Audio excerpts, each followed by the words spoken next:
Hey everyone, today we're diving into something crispy, golden, and downright delicious.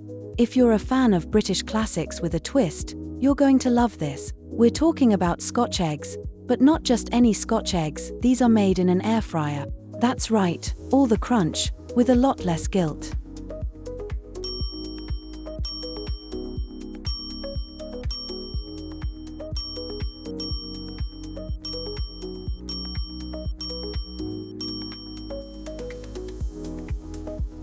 Place 4 eggs in a pot of boiling water for 6 to 10 minutes, 6 for a runny yolk, 10 for a firm yolk. Immediately transfer the eggs to an ice bath to stop the cooking process and make peeling easier, or run them under a cold tap until they are completely cold.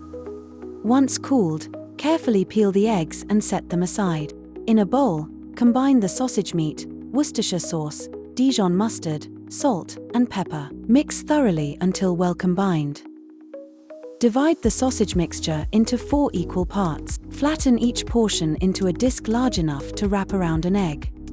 Place 1 peeled egg in the center of a sausage disc and carefully wrap the sausage around the egg, ensuring it is fully enclosed. Repeat with the remaining eggs.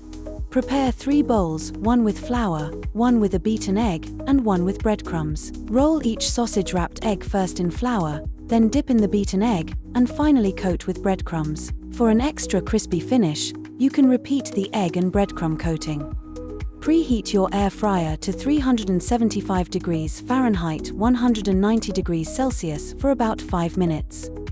Place the Scotch eggs in the air fryer basket in a single layer, ensuring they are not touching.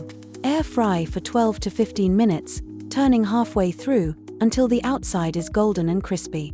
Allow the Scotch eggs to cool slightly before serving. They're perfect with a side of mustard, a light salad, or even on their own as a snack. Visit our blog for the recipe plus the bonus of the history of the Scotch egg.